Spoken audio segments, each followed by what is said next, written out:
All right, so we're going to take a deep dive into some research today, Yeah. all about the lives of young Cubans today. Right. And it's fascinating stuff. We've got academic studies, official policy documents, even a speech Yeah. from a youth congress. So it's really like getting a multifaceted view into their world. Yeah. What's so important here is that these sources help us go beyond just Right. the usual headlines about Cuba. We Yeah. can understand the specific challenges, Yeah. the aspirations of young people who are kind of navigating this society Yeah. that's in flux in a lot of ways. Okay, so let's unpack some of this. The first thing that really jumps out at me is this huge generational shift that's happening in Right. Cuba. Right now, the country's aging rapidly. Yeah. Yeah. The research paints a pretty stark picture here. Okay. In 50 years, the population aged 0 to 30 will have shrunk by over 2.1 million people. Wow. So just imagine the impact that has on the workforce, healthcare, even just the social fabric of the country. That's a massive drop. It makes you think, who will care for the elderly in the coming years? And how will Cuba's economy fare with fewer young people entering the workforce? Yeah. I mean, these are exactly the questions that Cuban society is wrestling with right now. Right. And it's not just about numbers either. It's about how this shift is impacting the experiences of young Cubans themselves. Which brings us to how these young people are being shaped by the society around them, right? We Yeah. see traditional institutions like schools and state-run media playing a big role in promoting those revolutionary ideals and national unity. That's right. But the research suggests that these institutions are facing a real uphill battle here. Okay. It seems that they're struggling to adapt to the changing needs and desires of young people Right. who are increasingly exposed to different ideas and ways of life. It's like this clash between the old and the new, you know? Yeah. On one hand, there's this emphasis on instilling a sense of national pride, that revolutionary spirit. But on the other hand, you have young people who are increasingly connected to the outside world. Yeah. They're exposed to different cultures, different values. Exactly. And that raises a crucial question for Cuba, right? Yeah. How do you foster a sense of national unity while also preparing young people Yeah. to thrive in a globalized world? It's a balancing act I think a lot of nations are facing these days. Mm-hmm. Now, shifting gears a bit, let's look at the changing family dynamics in Cuba. Okay. One striking statistic from the research is that over 50% of Cuban children under 17 Wow. don't live with both parents. That's a lot. We're seeing a rise in single-parent households, blended families. Yeah. This mirrors trends we see globally. Yeah. But it's important to understand the specific impact this has on young Cubans, right? Yeah.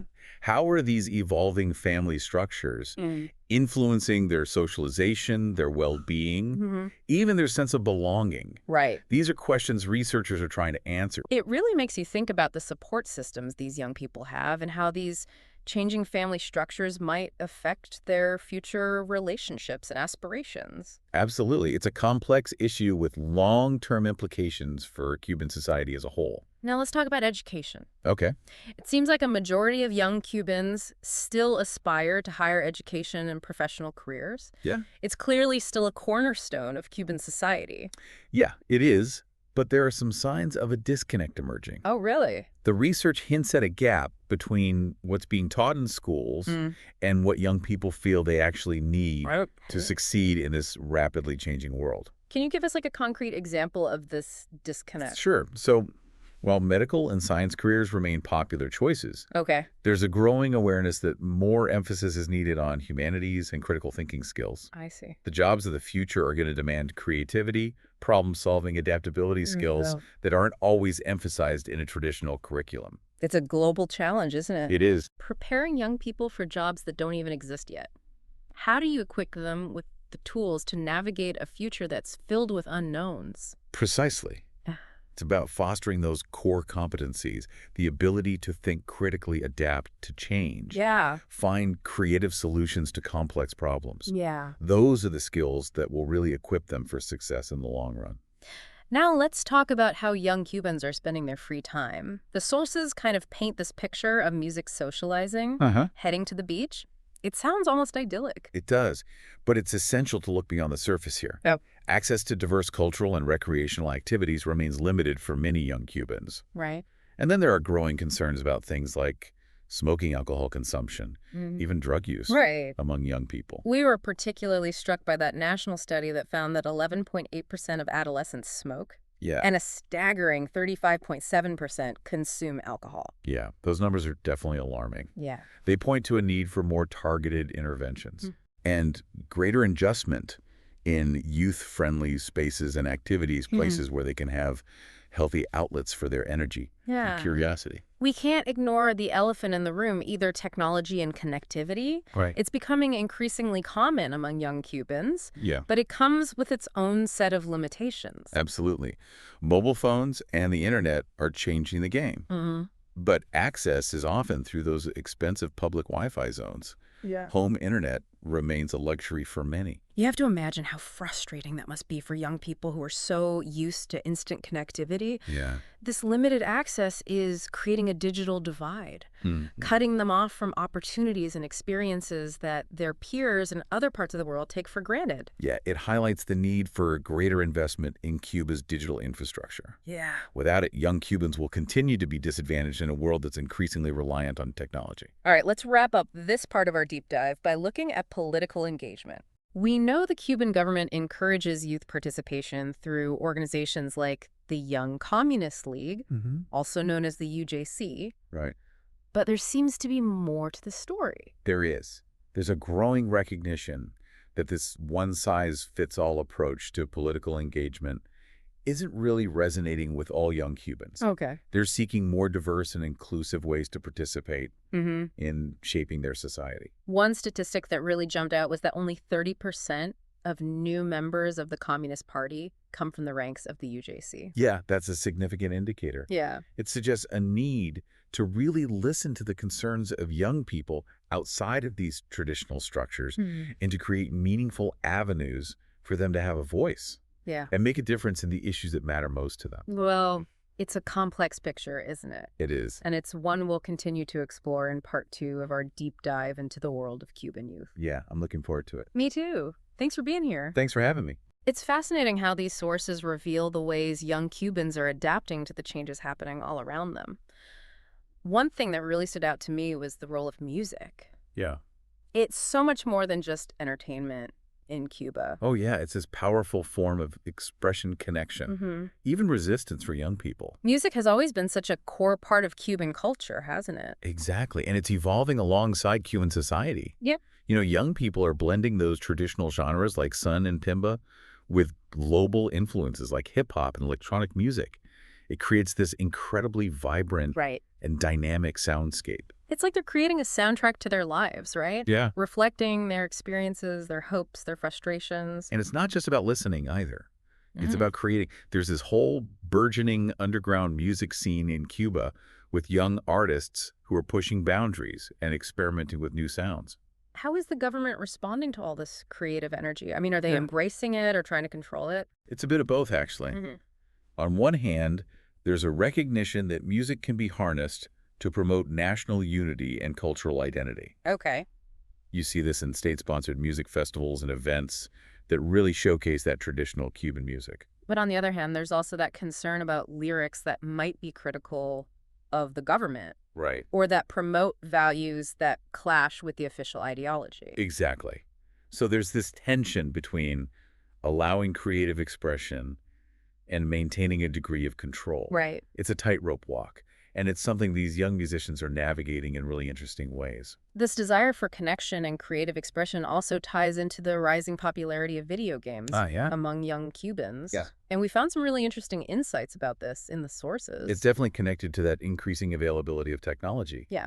But I think it's important to consider the social and psychological factors at play here, too. What do you mean? Well, for young people, living in a society with limited opportunities for travel or even access to certain types of entertainment video games can offer a sense of escape, a chance to explore different worlds and connect with others who share their interests. It's like a window to the outside world, right? A way to experience things they might not otherwise be able to. Exactly. And it's also important to recognize that video games are incredibly diverse. Yeah. You have everything from those action-packed adventures to thought-provoking simulations. Yeah.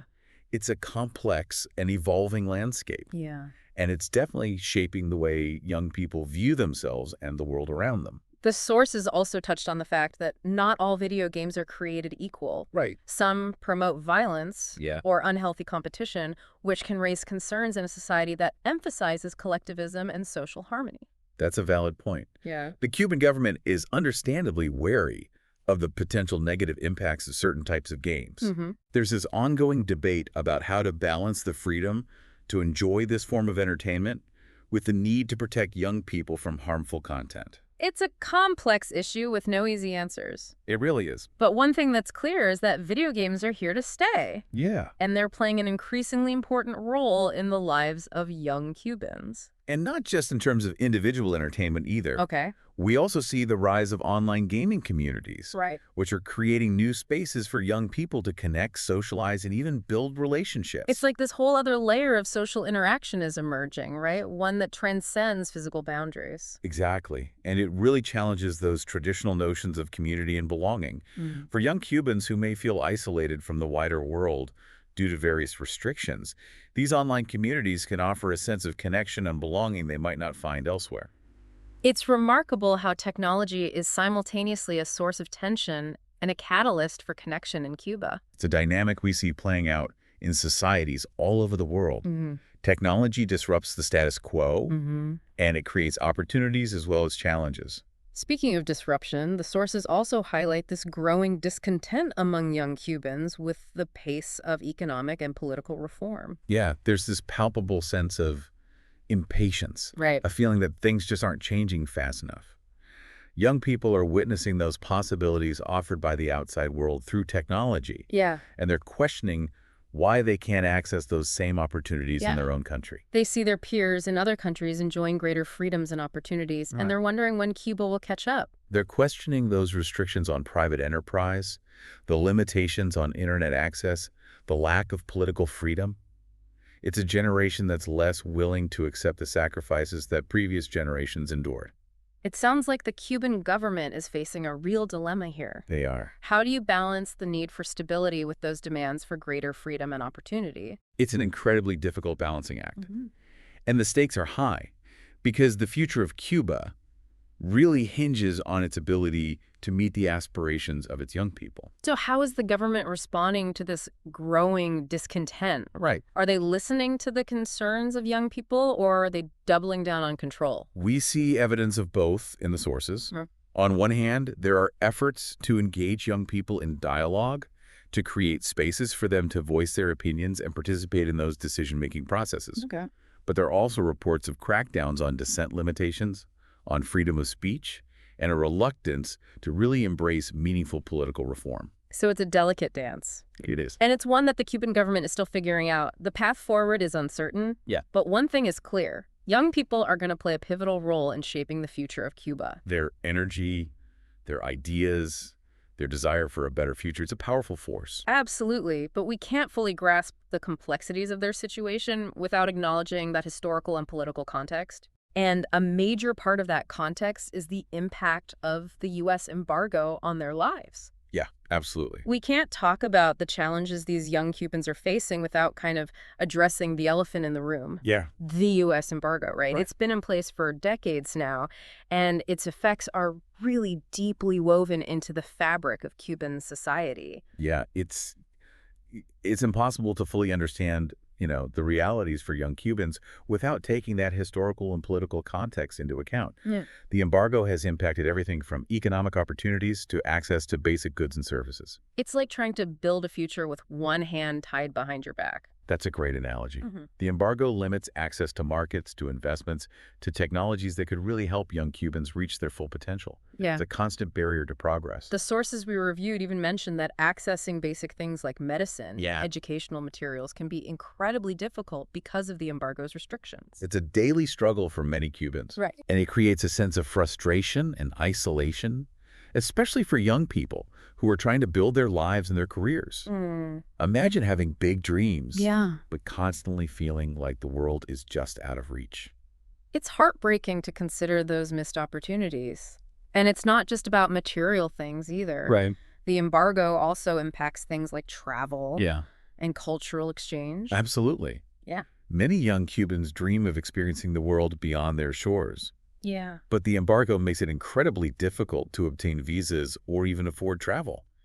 It limits their exposure to different cultures and perspectives, which can stifle creativity and innovation. Yeah, it creates this feeling of being trapped, of being cut off from the wider world. And that sense of isolation is compounded by what some call the information blockade that comes with the embargo. Can you elaborate on what you mean by information blockade? Sure. Essentially, the embargo restricts the flow of information between the U.S. and Cuba. Okay. This makes it much harder for Cubans to access, unbiased news and perspectives from the outside world. So they're getting this kind of filtered view of reality, Right. which can make it incredibly difficult to form their own opinions or engage in any meaningful dialogue about the future of their country. Exactly. It's like trying to assemble a puzzle with missing pieces. Yeah. You can get a general sense of the image, but you'll never see the full picture.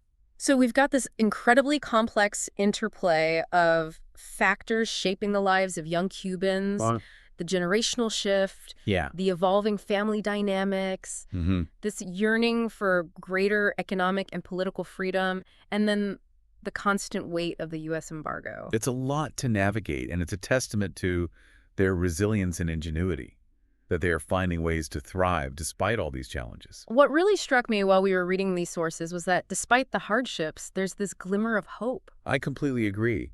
You see this incredible spirit of innovation and entrepreneurship among young Cubans. Yeah. There's a real determination to create a better future for themselves and their country. They're finding ways to kind of bypass the limitations of the embargo. Right. They're utilizing technology to connect with the world and to build businesses. Yeah, and they're challenging traditional norms, pushing for greater inclusivity and diversity, demanding a greater say in shaping their own destiny. It's inspiring to see that even in the face of adversity, human ingenuity and that desire for a better future can prevail. Well said. It really makes you reflect on the power of the human spirit to adapt and overcome challenges. Well, that brings us to the end of our deep dive into the world of Cuban youth. Yeah. I don't know about you, but I feel like we only just scratched the surface. There's always more to learn, but I think we gained some valuable insights into the complexities of their lives, the challenges they face, and the hopes they hold for the future. Yeah, it's a reminder that behind every headline, behind every statistic, there are real people with dreams, ambitions, and a desire to make their mark on the world. And ultimately, their story is one of resilience, creativity, and hope. We hope this deep dive has given you, our listener, a new perspective on Cuba and a deeper appreciation for the young people who are shaping its future. Thanks for joining us.